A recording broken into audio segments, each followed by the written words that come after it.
뚜벅이 인생에 노망이 있다라고 합니다. 뚜벅이 인생의 노망은 손가락이 쥐날 정도로 현찰을 헤아리는 것이고 깨어날 때까지 실컷 잠을 자는 것이라고 합니다. 이것이 뚜벅이 인생의 노망이라고 합니다. 근데 뚜벅이 인생의 현실은 뭐냐? 손가락이 쥐날 때까지 누워 자고 그리고 잠이 깰 때까지 돈을 헤아린다고 합니다. 정반대가 되는 거죠. 너무 누워 있어가지고 손가락이 쥐난다는 말입니다. 그리고는 이제 실제로 돈을 헤아리는 게 아니라 꿈속에서 헤아리다가 깨나는 거. 얼마나 아쉽겠어요.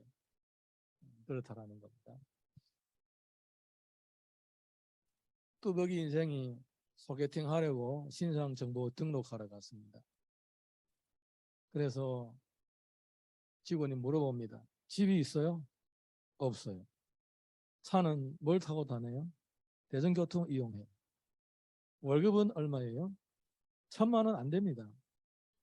얼마인데요? 한 200 정도 됩니다. 네. 부모는 뭐 하십니까? 네, 시골에서 농부입니다. 그랬더니 직원이 하는 말, 당신이야말로 진짜 전설 속의 그 뚜벅이 인생이군요 했습니다. 전설 속의 뚜벅이 인생이다라는 거. 아무것도 없다라는 말이잖아요. 그랬더니 이 남자가 하는 말이, 아니요, 저는 전설 속의 뚜벅이 인생이 아니라 현실 속의 뚜벅이 인생입니다. 현실 속의 뚜벅이 인생. 네. 아무것도 없다 이 말입니다. 우리 성경을 보게 되면 하나님께서 복을 주실 때가 있고 재난을 그리고 징계와 또 화를 쏟아부으실 때가 있습니다. 그러면 하나님은 언제 사람에게 복을 주시고 언제 재앙을 퍼부으시는가? 오늘 우리 성경을 보게 되면 참 많은 생각을 하게 됩니다. 아모스 1장 1절에서 2절 우리 같이 읽어보겠습니다. 1장 1절에서 2절 다 같이 읽습니다. 시작. 유다 왕 우시아의 시대 곧 이스라엘 왕 요아스의 아들 여로보암의 시대 지진 전 2년에 드고아 목자 중 아모스가 이스라엘에 대하여 이상으로 받은 말씀이라. 그가 이르되 여호와께서 시온에서부터 부르짖으며 예루살렘에서부터 소리를 내시리니 목자의 초장이 마르고 갈멜산 꼭대기가 마르리로다. 지금 하나님께서는 성전에서 예루살렘에서 말씀하신다고 합니다. 시온에서 말씀하신다고 하십니다. 근데 예루살렘에서 말씀하시고 시온에서 말씀하시는데 그 내용은 무엇이냐? 내용은 정작 다른 곳에 관한 북쪽 이스라엘에 관한 말씀이다 이 말입니다. 북쪽 이스라엘은 어떻게 됐느냐? 목자의 초장이 마르고 갈멜산 꼭대기가 마른다. 이것은 엄연히 재앙을 말씀하시는 것입니다. 그러니까 하나님께서 예루살렘에서 시온에서 말씀을 선포하시는데 어디에다가 향하여 선포하시는가? 저 북쪽 이스라엘. 그러면 하나님께서 왜 북쪽 이스라엘을 향하여 재앙을 선포하시는가? 열왕기상 11장 35절과 38절 두 구절을 우리가 같이 읽어보겠습니다. 다 같이 시작. 내가 그의 아들의 손에서 나라를 빼앗아 그 10지파를 내게 줄 것이요 내가 만일 내 명령한 모든 일에 순종하고 내 길로 행하며 내 눈에 합당한 일을 하며 내 종 다윗이 행함같이 내 율례와 명령을 지키면 내가 너와 함께 있어 내가 다윗을 위하여 세운 것 같이 너를 위하여 견고한 집을 세우고 이스라엘을 내게 주리라. 아멘. 다윗의 아들 솔로몬이 하나님을 섬기다가 중간에 우상 숭배를 합니다. 그럴 때 하나님께서는 여로보암이라는 사람을 준비해 놓았습니다. 솔로몬이 죽은 다음에 솔로몬의 아들이 왕이 되었을 때에 하나님은 여로보암을 불러서 이렇게 말씀하십니다. 선지자를 통하여 이렇게 말씀하십니다. 내가 이스라엘을 12조각을 그 중에서 10조각을 내게 주겠다. 내게 주는 이유는 뭐냐? 솔로몬이 나를 섬기다가 떠났기 때문이다. 그래서 내가 이 전체 12조각을 나눠서 10개는 너한테 주고 2개만 저 다윗의 자손들에게 남겨주겠다. 이렇게 하나님께서 말씀하십니다. 그러면서 하시는 얘기가 내가 만약에 다윗처럼 나를 섬기면 내가 다윗에게 준 복을 내게 주겠다. 이렇게 하나님 말씀하시는 거예요. 얼마나 놀라운 기회입니까? 나라 절반을 얻을 수 있는, 지파로 따지면 절반도 아니죠. 절반도 아니죠. 거의 80 몇 프로 얻어가지는 12지파 중에 10지파를 얻어가지는 이런 놀라운 축복을 받게 되는 거예요. 그러면서 하나님이 요구하시는 것이 딱 하나예요. 다윗처럼 나를 섬기라. 이렇게 말씀하십니다. 그러니까 다윗은 하나님이 이스라엘과 유다에게 세워주신 왕의 롤 모델인 거예요. 누구든지 다윗처럼 살면 영영토록 복을 받게 된다. 이 말이에요. 사실은 복 받는 길은 간단한 거예요.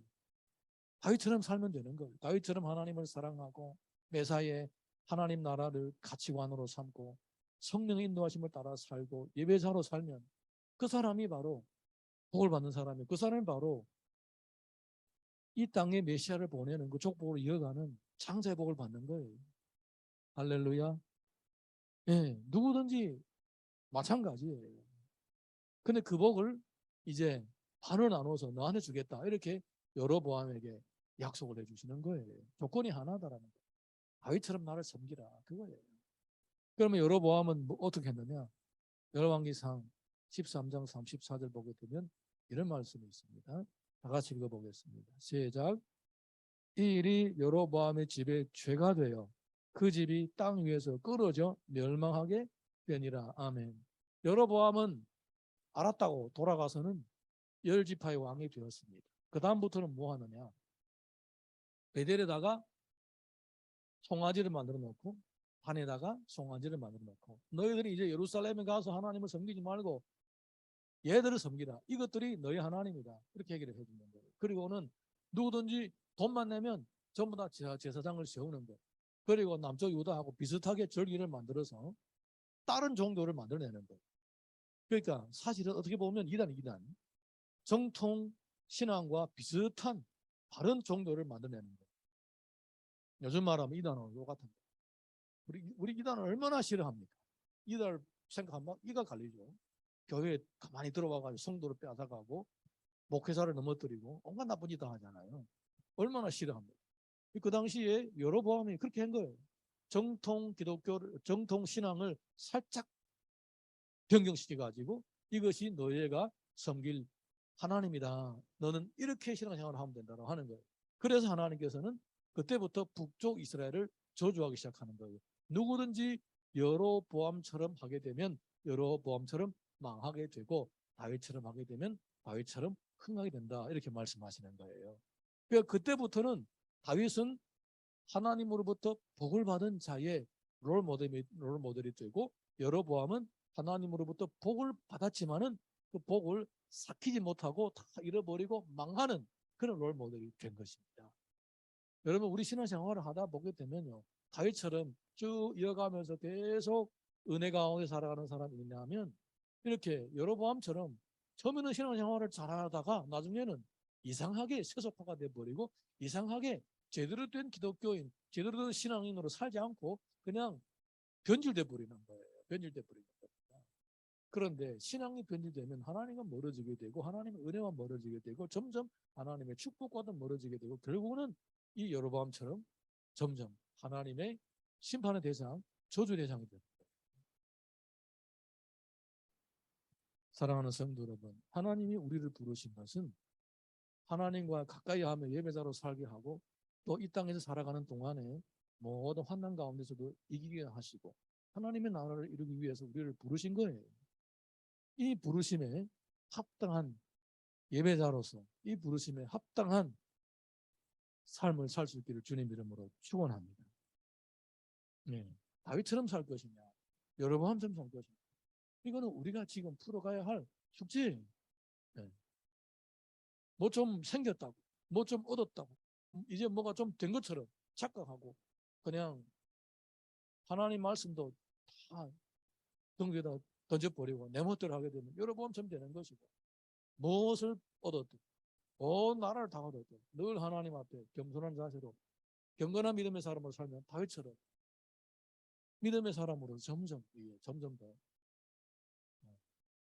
형통하게 되고 자녀들도 대대로 이어가면서 따라서 그 복을 받게 되는 것입니다. 이것이 첫 번째. 북쪽 이스라엘이 유다와 선을 그으면서부터 그들은 하나님과도 점점 멀어지기 시작하게 되는 것입니다. 자, 그 다음에 아모스 1장 3절에서 5절 우리 같이 읽어보겠습니다. 3절에서 5절 시작. 여호와께서 이와 같이 말씀하시되 다메섹의 선악아지 죄로 말미암아 내가 그 벌을 돌이키지 아니하리니 이는 그들이 철 타작기로 타작하듯 길라앗을 악보하였습니다. 내가 하사엘의 집에 풀을 보내리니 베나닷의 궁궐을 사르리라. 내가 다메섹의 빗장을 꺾으며 아웬 골짜기에서 그 주민들을 끊으며 에덴에서 큐 잡은 자를 끊으리니 아람 백성이 사로잡혀 기르에 이르리라. 여호와께서 말씀하셨느니라. 아멘. 하나님은 이제 그 다음에 좀 더 북쪽에 있는 다메섹을 향하여 심판을 선포하십니다. 다메섹의 선악아지 죄로 말미암아 그들은 타작 마당에서 타작을 당하듯이 이제 패망을 하게 될 것이다. 이렇게 말씀하고 있습니다. 원인은 뭐냐? 원인은 이스라엘을 괴롭혔다. 하나님의 백성들을 괴롭혔다. 그것입니다. 여러분, 아람 사람들은 누굽니까? 다메섹의 조상들은 누굽니까? 창세기 28장 5절 보게 되면 이런 기록이 있습니다. 창세기 28장 5절 읽습니다. 시작. 이에 이삭이 야곱을 보내매 그가 밧단 아람으로 가서 라반에게 이르렀으니 라반은 아람 사람 부들의 아들이요 야곱과 에사의 어머니니 리브가의 오라비더라. 여러분, 아람 사람 누굽니까? 아람 사람은요 원래 이스라엘 조상들하고 같은 줄거리에서 나온 사람들이에요. 외삼촌하고 조카 사이의 관계예요.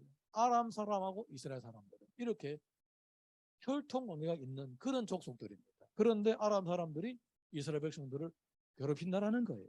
괴롭힌다라는 겁니다. 원래는 아주 친하게 지낸 혈통이에요. 마누라를 얻을 때에 아람에 가서 아람의 혈통에서 마누라를 얻어올 정도로 그렇게 자기의 뿌리로 생각하고 그리고 자기들하고 가장 신앙적으로 가까운 사람들이라고 생각했던 거예요. 아브라함도 그렇게 생각했고 이삭도 그렇게 생각했고 야곱도 그렇게 생각했던 거예요. 신명기 26장 5절 보겠습니다. 신명기 26장 5절 우리가 읽겠습니다. 다 같이 시작. 너는 또 내 하나님 여호와 앞에 아뢰기를 내 조상은 방랑하는 아람 사람으로서 애굽에 내려가 거기에서 소수로 거류하였더니 거기에서 크고 강성하고 번성한 민족이 되었는데 하나님께서 이스라엘 백성들에게 얘기할 때에 너희들 어디 가서 말할 때에 원래는 우리는 방랑하던 어디 사람이라고 고백하라고 합니까? 방랑하던 아람 사람이다라고 얘기하라는 거예요. 그러니까 원래부터 이스라엘 사람이 아닌 거예요. 이스라엘 사람들 원래 뿌리가 어디느냐? 뿌리가 아람에 있는 거예요. 아람. 그럴 정도로 아람 사람하고 이스라엘 사람하고는 아주 가까운 사람들이에요. 그런데 지금 와서는 어떻게 됩니까? 서로가 원수가 되고 이 다메섹, 이 아람 사람들이 계속 남쪽으로 내려와서 이스라엘 사람들 그리고 유다 사람들을 괴롭히기 시작한 거예요. 이 죄 때문에 하나님은 그들에게 벌을 내리시겠다는 겁니다. 사랑하는 성도 여러분, 하나님은요 관계 악화를 제공한 사람을 심판의 대상으로 삼는 거예요. 관계 악화의 조성자를 심판의 대상으로 삼는 거예요. 아주 중요한 메시지입니다. 사실은 아까 좀 전에도 말씀드렸지만 남쪽 유다와 북쪽 이스라엘하고 갈라진 다음에 얼마든지 서로 형제로서 형제 나라로서 친하게 지낼 수가 있는데도 불구하고 여로보암은 자기 백성들이 남쪽으로 도망갈까 봐 계속 그 선을 긋고 계속 대립의 관계를 가졌습니다. 나중에 보게 되면 여호사밧 때 보게 되면 남쪽 북쪽하고 형제 나라로서 아주 친하게 지냅니다. 그럴 때 두 나라가 다 같이 강성한 나라가 되었댔어요. 그런 것을 보아서는 관계의 악화를 제공한 사람은 하나님의 심판의 대상이 되는 거예요. 그래서 하나님의 축복은 사실은 관계를 통하여 쌓아지게 되는 거예요. 좋은 관계가 하나님의 은혜와 하나님의 축복을 보장하는 그릇이 됩니다. 할렐루야. 이 다메섹은 원래는 이 이스라엘을 이렇게 호응해 줘야 되고 감싸줘야 되고 보호해 줘야 돼요. 외삼촌 나라예요, 외삼촌 나라. 그런데 계속 그들을 괴롭히는, 심심하면 내려와가지고 괴롭히는 포악한 사가 될 거예요. 매우 자세히 미루어 보게 되면 복잡하게 되면 그냥 지나가고 다음 보겠습니다. 아모스 1장 6절에서 8절 보겠습니다. 아모스 1장 6절에서 8절 같이 읽겠습니다. 시작. 여호와께서 이와 같이 말씀하시되 가사의 선악가지 죄로 말미암아 내가 그 벌을 돌이키지 아니하리니 이는 그들이 모든 사로잡은 자를 끌어 에돔에 넘겼습니다. 내가 가사 성에 불을 내리리니 그 궁궐들을 살아리라. 내가 또 아스돗에서 그 주민들과 아스그론에서 귤을 잡은 자를 끊고 또 손을 돌이켜 에글론을 치리니 블레셋에 남아있는 자가 멸망하리라. 주 여호와께서 말씀하셨습니다. 이 이스라엘 땅에 블레셋 사람이 있어요. 이 블레셋 사람들이 특별히 삼손 때부터 시작해가지고 오랜 세월 동안, 거의 100년 동안 이스라엘 사람들을 계속 괴롭혔어요. 삼손, 그 다음에 여서, 사무엘, 그 다음에 사울, 다윗 때까지 블레셋 사람들이 계속 이스라엘 백성들 거의 근 100년 동안. 그런데 원래부터 그랬느냐? 아니, 원래부터 블레셋 사람은 가나안 땅의 원주민이었어요. 그리고 블레셋 사람들은 이 아브라함과 이 약속의 자녀들하고 서로 계약을 맺었던 그런 사람들이었습니다. 창세기 21장 33절, 34절 보겠습니다. 창세기 21장 33절, 34절 시작. 아브라함은 브엘세바에 에셀 나무를 심고 거기서 영원하신 여호와 이름을 불렀으며 그가 블레셋 사람의 땅에서 여러 날을 지냈더라. 원래는 이 블레셋 사람들은 가나안 땅의 원주민들 중에 하나의 족속이었습니다. 아브라함이 가나안 땅에 들어왔을 때 블레셋 사람들하고 화친을 맺었고 아브라함의 아들 이삭도 블레셋 사람들하고 관계를 잘 지냈습니다. 창세기 26장 1절에서 2절 보겠습니다. 다 같이 읽습니다. 시작. 아브라함 때에 첫 흉년이 들었더니 그 땅에 또 흉년이 들매 이삭이 그랄로 가서 블레셋 왕 아비멜렉에게 이르렀더니 여호와께서 이삭에게 나타나 이르시되 애굽으로 내려가지 말고 내가 내게 지시하는 땅에 거주하라.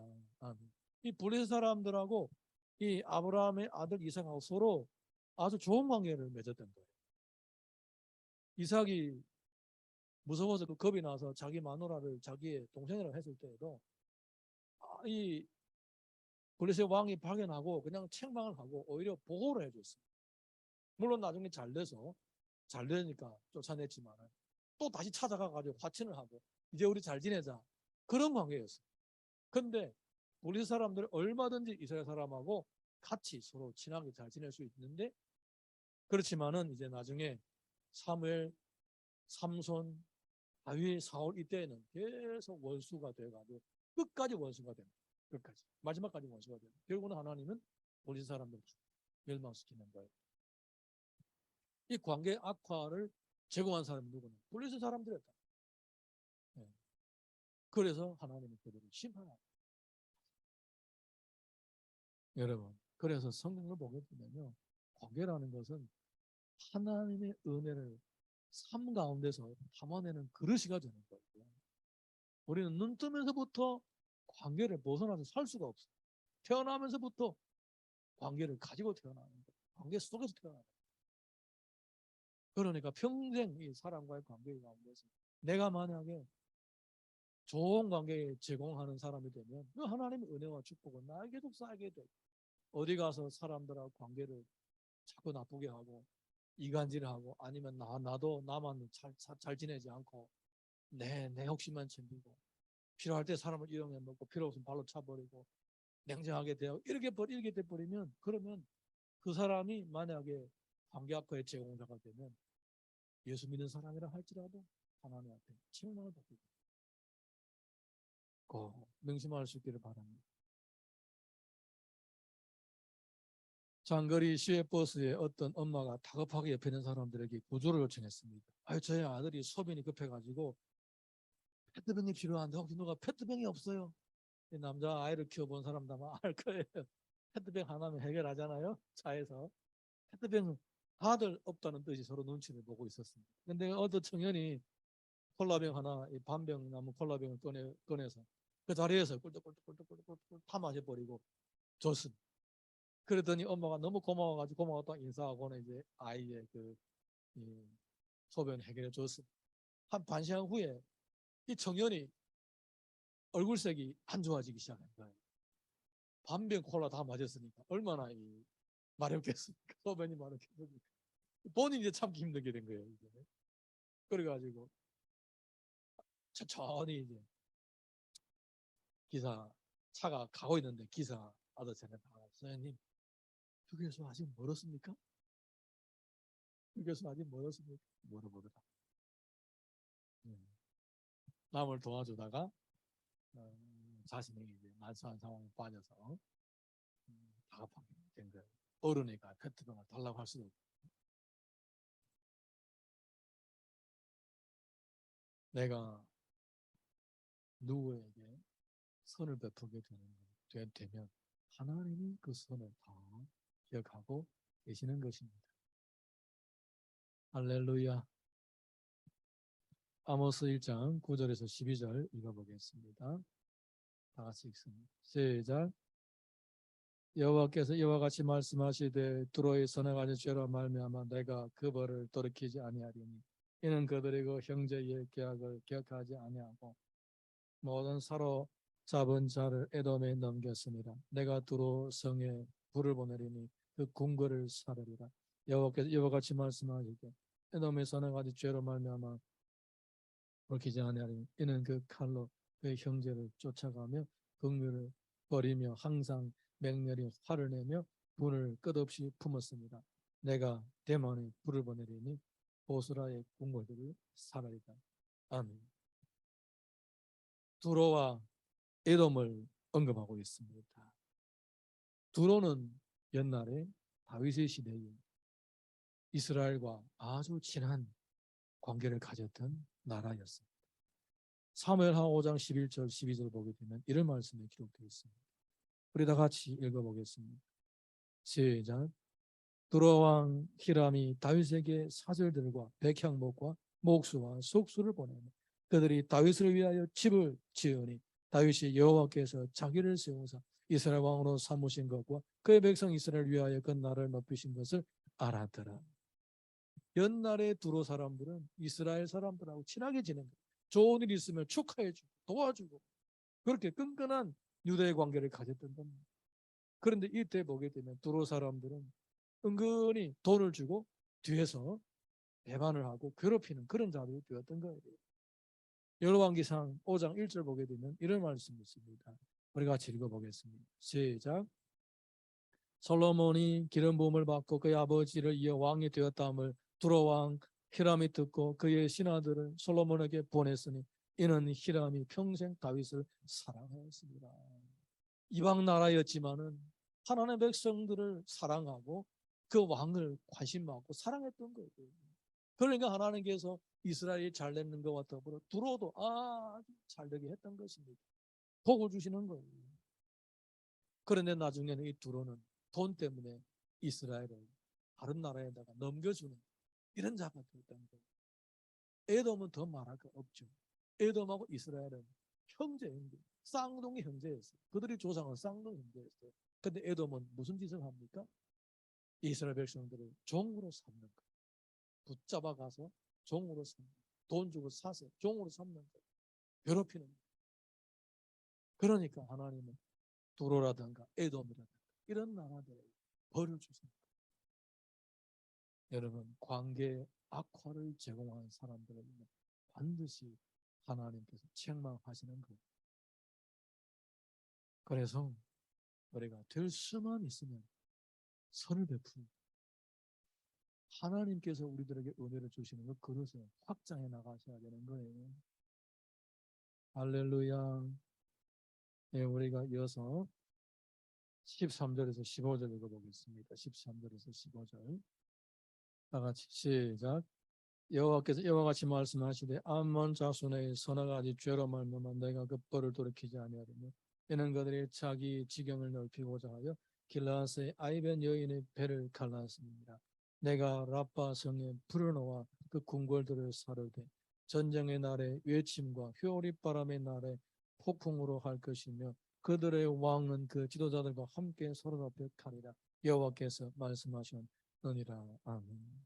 이번에는 암몬을 향하여 저주를 하십니다. 암몬은 누굽니까? 창세기 19장 36절에서 38절 보게 되면 이런 기록이 있습니다. 우리 같이 읽습니다. 시작. 로스의 두 딸이 아버지로 말미암아 임신하고 큰 딸은 아들을 낳아 이름을 모압이라 하였으니 어느 날 모압의 조상이요 작은 딸도 아들을 낳아 이름을 벤암이라 하였으니 어느 날 암몬 자손의 조상이었더라. 이 모압이나 암몬은 다 롯의 후손들입니다. 롯은 누굽니까? 롯은 아브라함의 조카가 아닙니까? 결국은 다 같은 핏줄이에요. 같은 핏줄. 신명기 2장 19절 보게 되면 이런 기록이 있습니다. 신명기 2장 19절을 우리 같이 읽어보겠습니다. 시작. 암몬 족속에 가까이 이르거든 그들을 괴롭히지 말고 그들과 다투지도 말라. 암몬 족속의 땅은 내가 내게 기업으로 주지 아니하리니 이는 내가 그들을 롯 자손에게 기업으로 주었습니다. 하나님은요 이스라엘 백성들을 보고 오래전부터 말씀하셨습니다. 너는 암몬 자들하고 어떻게 해라? 다투지 말라. 왜 다투지 말라느냐? 같은 조상이다. 롯의 후손들이다. 그러니까 다투지 말라. 아브라함이 롯하고 다투지 않았잖아.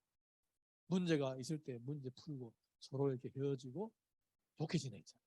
나중에 포로로 잡혀갔을 때 가서 구해주기까지 하자. 그렇게 해라는 거예요. 그러니까 대대로 자자손손 이어가면서 조상들의 그 끈끈한 정을 계속 가지고 살아가는 거예요. 그런데 암몬은 어떻게 합니까? 아이벤자를 가른다.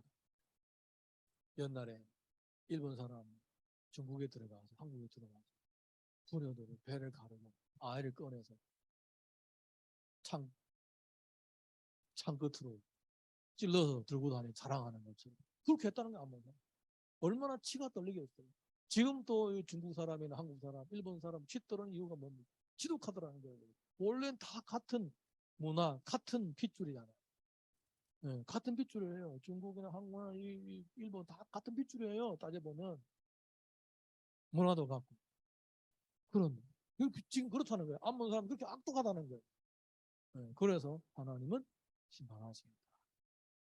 여기 보게 되면 이스라엘도 그렇고 두로도 그렇고 에돔도 마찬가지고 블레셋이라든가 암몬이라든가 하나님이 그들을 심판하시는 이유는 뭐냐? 지내야 되는데 원래부터 조상 때부터 다 잘 지냈던 나라고 잘 지냈던 민족이고 잘 지냈던 사람인데 너희들이 왜 괴롭히려 하느냐? 너희들이 아름다운 전통을 지금 받아가지고 잘 지내야 될 거 아니냐? 그래서 하나님께서 이 관계 악화를 제공한 이 나라들을 하나하나씩 꼬집어 가면서 심판하시겠다고 말씀하시는 거예요. 사랑하는 성도 여러분, 하나님은 우리를 보고 이웃을 내 자신같이 사랑하라고 하셨습니다. 아멘입니까? 네. 이 계명 중에 하나님을 사랑하고 그 다음에 이웃 사랑하는 이 계명 꼭 평생 기억하시면서 실천할 수 있기를 바랍니다. 회사 동료 중에 한 명이 있었는데 원래 뚱뚱했대요. 근데 최근에는 점점 날씬해지고 있는 거예요. 그럼 어느 날 점심 식사를 같이 하면서 물어봤대요. 그 다이어트 몇 번 시도해도 효과가 없었는데 요새 어떻게 돼서 이렇게 살이 잘 빠지고 있느냐 물어봤어요. 근데 이 사람이 이렇게 대답을 했대요. 머리를 절레절레 하면서 설명을 하는 거예요. 작년에 어떤 지인한테 돈을 좀 빌려줬는데 이 돈을 빌려간 사람이 돈을 돌려 못 주는 거예요. 그걸 달라고 했더니 진상을 보였더니 이 사람이 하는 말이 이 사람의 직업이 뭐냐면 헬스 트레이너예요. 헬스 트레이너. 헬스장에서 트레이너 운동을 시키는 사람이에요. 그리고 이 사람이 돈을 빌려가는데 요새 장사 안 돼서 돈이 없어 못 문다는 거예요. 그래서 이 사람이 제안을 하는 거예요. 그러지 말고 내한테 와가지고 헬스 트레이너를 받아라. 돈을 빌려준 것만큼 헬스 트레이너를 받으라는 거예요. 그래서 어차피 돈을 못 받을 거 그렇게라도 받아야지 해가지고 그 다음부터 헬스장에 다니기 시작해서 그 사람으로부터 트레이너를 받는데 그렇게 효과가 좋더래요. 돈을 빌려주고 돈을 못 받을까 가서 계속 가서 받으니까 살이 쭉쭉 빠지는 거예요. 이렇게라도 살을 빼는 방법이 있었다 하는 겁니다. 여러분, 축복은 관계를 통하여 쌓아지는 거예요. 내가 뭐 일부러 누구하고 관계를 잘 지내서 복을 쌓아가야 되지 이렇게 의도를 하지 않아도 내 주변에는 수많은 사람들이 있는 거예요. 내 가족들, 내 동료들, 내 이웃들, 교회에는 우리 교우들 얼마나 많은 사람들이 있습니까? 내가 굳이 찾아가지 않아도 다가온 사람들을 주의 이름으로 사랑하고 축복해 주면서 선을 베풀어도 모자랄 정도로 그렇게 내가 이 축복의 길을 넓혀가고 은혜의 길을 넓혀가는 기회들이 많이 있는 거예요. 요거는 내가 계산해 보니까 수지가 안 맞아. 그래 너는 저리 가. 요 사람은 잘 지내면 나한테 뭐 떡 부스러기가 떨어질 것 같아. 그래서 요 사람하고 친하게 지내야지. 이렇게 겉을 보고 판단하는 것이 아니라 주의 사랑으로 영혼을 사랑하는 마음으로 사람을 용납하고 품고 선대할 때 하나님은 그 행한 선을 기억하시고 복을 주시는 것입니다. 마태복음 18장 6절 보게 되면 이런 말씀이 있습니다. 우리 같이 읽어보겠습니다. 시작. 누구든지 나를 믿는 이 작은 자 중 하나를 실족하게 하면 차라리 연자 맷돌이 그 목에 달려서 깊은 바다에 빠뜨려지는 것이 나으니라.